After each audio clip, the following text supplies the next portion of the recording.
अस्सलाम वालेकुम, मैं हूं रज़वान अशरफ। इमरान खान के एक बड़े ही ज़बरदस्त खिलाड़ी, इमरान खान के दौर के फाइनेंस मिनिस्टर, फिर उसके बाद और भी उनके पास पोर्टफोलियो रहे, मिनिस्ट्रियाँ रहीं, वजारतें रहीं। असद उमर, उनकी एंट्री हुई है और उन्होंने एक ख़त लिखा है मौजूदा गवर्नमेंट को भी, इस्टेब्लिशमेंट को भी, पाकिस्तानियों को भी, आवाम को एक खुला ख़त लिख दिया है। जिस तरीके से इमरान खान एक खुला ख़त लिखा करता था और इसको ये कहते थे, वो होता था बनाम field marshal, army chief general assembly या बनाम इस्टेब्लिशमेंट, और इसको कहते थे कि ख़त तो मिला ही नहीं इस्टेब्लिशमेंट को। इनको इतनी अकल नहीं है जो नून लीग पीपल्स पार्टी मौजूदा जो रजीम और गवर्नमेंट है कि खुला ख़त असल में एक पब्लिक डोमेन में आया वो ख़त होता है। पब्लिक को समझाने के लिए, इदारों को, ताकतवरों को समझाने के लिए वो ख़त लिखा जाता है, उसके नुकात कुछ बड़े अहम तरीन होते हैं। अब ये जो असद उमर की जानिब से ख़त लिखा गया, असद उमर बड़े इम्पॉर्टेंट तरीन वजारतों के ऊपर रहे, second, third, fourth in command रहे इमरान खान की गवर्नमेंट में। इस्टेब्लिशमेंट के साथ उनका बड़ा ताल्लुक़ है। उनके ख़त के अंदर क्या नुकात हैं, इसके बारे में बड़ी अहम तरीन मालूमात। इसी तरह के ख़त पंजाब के अंदर, लाहौर के अंदर, कोट लखपत जेल के अंदर जो इमरान खान की लीडरशिप मौजूद है, उन्होंने भी ख़त लिखे थे, उसके बारे में बड़ी अहम तरीन मालूमात। नंबर 3, रावलपिंडी के अंदर होने वाला जलसा कैंसिल कर दिया गया, उसके पीछे कहानी क्या, मामला क्या, इसके बारे में बड़ी अहम तरीन मालूमात। और लाहौर के अंदर मियाँ असलम इकबाल, जिनकी वालदा का इंतकाल हो गया, उनके साथ जो सलूक किया जा रहा है वो बड़ा काबिल मसम्मत है। फस्तायत और बर्बरियत पर मबनी ये सलूक। इसी से शुरू करते हैं, इसी के बारे में सबसे पहले मैं आपको ख़बर देता हूँ। मियाँ असलम इकबाल जो कि लाहौर के अंदर, उनकी रहाइश लाहौर से ही MPA बने, पंजाब के अंदर उनको वजारत भी मिली इमरान खान के दौर में। अब उनके ऊपर भी पर्चे मुकदमात 9 मई और बाकी चीज़ें भागे हुए फरार है, इश्तेहारी है।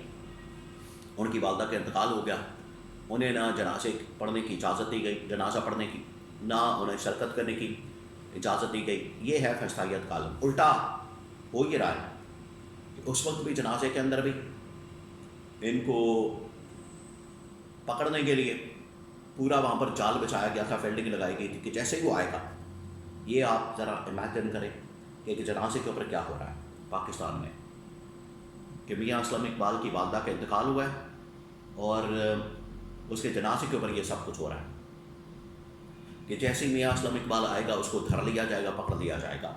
और अभी भी उसके घर के बाहर फोर्स मौजूद है, ये पुलिस मौजूद है, सिविल कपड़ों के अंदर भी, यूनिफॉर्म के अंदर भी, कि जैसे ही उनको पकड़ लिया जाए। ये हालात है इस गवर्नमेंट के, हुकूमत के।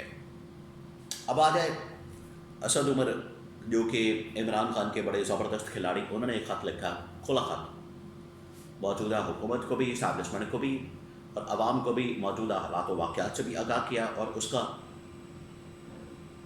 हल भी दिया है, सलूशन भी दिया है कि आपने किस तरीके से मौजूदा हालात से निकलना है, क्राइसिस से, बहरान से, ये कियोस जो इस वक्त बहरानी कैफियत है, इससे आपने कैसे निकलना है। ये देखें, ये तो अब एक फैक्ट है, हकीकत है, इससे कोई इनकार नहीं कर सकता कि मौजूदा जो इस वक्त सूरत हाल है जिसमें पाकिस्तान फंस गया है, और ये भी आपने जहन में रखना है कि इसके अंदर धकेलने वाले, लाने वाले, अभी आपको पता है ये 9 अप्रैल का दिन गुजरा है, 9 अप्रैल और 10 अप्रैल, ये वो दिन जब इमरान खान के ख़िलाफ़ अदम एतमाद कामयाब हुई, इमरान खान की गवर्नमेंट को निकाला गया और 10 अप्रैल को तकरीरें करके बाकायदा तौर पर यह ऐलान किया गया कि वेलकम टू पुराना पाकिस्तान, या बिलावल भुट्टो, पीपल्स पार्टी, नून लीग, और शहबाज शरीफ खड़े होकर बातें करता था कि कोई पॉलिटिकल विक्टिमाइजेशन नहीं होगी, कोई किसी के खिलाफ केस नहीं बनेगा, मुकदमा नहीं बनेगा। और उस वक्त के DG ISPR ये बातें कर रहे थे कि स्टॉक मार्केट ऊपर चली गई, इकॉनमी बेहतर हो गई, हालात अच्छे हो गए, दूध और शहद की नहरें आने वाली हैं, मुल्क आगे बढ़ने वाला है। ये देख लें अब हालत इसकी, तबाही और बर्बादी 4 साल बाद। तो ये पूरी दुनिया को नज़र आ रहा है, अगर किसी को नज़र नहीं आ रहा तो नून लीग पीपल्स पार्टी को नज़र नहीं आ रहा, और जानबूझ के इन लोगों ने आंखें बंद की हुई हैं, जानबूझ के ये हकीकत तस्लीम करने के लिए तैयार नहीं। तस्लीम कर लेंगे तो उनको पता है कि इनके गाटे फिट हो जाएगा सब कुछ। اسد عمر نے خط لکھا موجودہ صورتحال کے پر. انہوں نے کہا کہ جو موجودہ صورتحال ہے اس سے نکلنے کے لیے یہ بڑی گمبھیر سنگین قسم کی صورتحال ہے, بڑی تشویشناک ہے, اور اس سے نکلنے کے لیے تمام کے تمام سٹیک ہولڈرز کو انکلوڈنگ عمران خان, آپ عمران خان کو مائنس نہیں کر سکتے ہیں, عالمی طاقتیں بھی اس کی گواہ ہیں, عالمی طاقتیں بھی اس بات کے پر زور دیتی ہیں, فورس کرتی ہیں, اسے انکار نہیں کیا جا سکتا. تو اسد عمر نے کہا کہ یہ جو بحرانی کیفیت ہے یہ اب سب کو پتہ ہے, ملک بالکل اینڈ پر آپ کے کھڑا ہو گیا ہے تباہی کے دہانے پر, اور ایسی تباہی کہ اس سے نقصان بہت بڑا ہو جا رہا ہے, اور اسے ایسا نقصان ہو جائے گا پھر اس کو سنبھالنا, ریکور کرنا سال نہیں صدیاں لگ جائیں گے. تو فوری طور پر اس حوالے سے سوچنے کی ضرورت ہے. تو اسد عمر نے کہا کہ موجودہ کرائسس بحران تمام اسٹیک ہولڈرز کو بیٹھنا چاہیے. موجودہ حکومت ایک مکمل فیلئر ثابت ہوئی ہے, ایک فوری طور پر قومی گورنمنٹ بنا دینی چاہیے اور تمام اسٹیک ہولڈرز کو شامل کرنا چاہیے.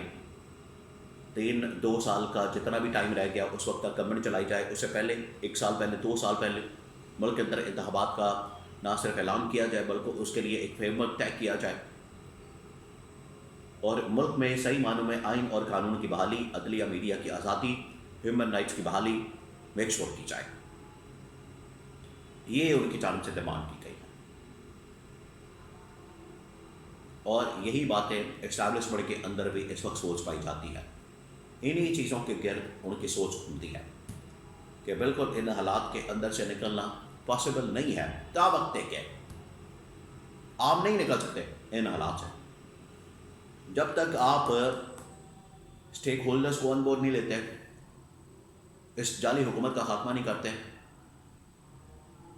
فارم 47 کو گھر نہیں بھیجتے, فری اینڈ فیئر انتخابات نہیں کرواتے, اور عوامی مینڈیٹ والی عوامی گورنمنٹ کو تسلیم نہیں کیا جاتا, اتنی دیر تک یہ مسائل حل نہیں ہو سکتے.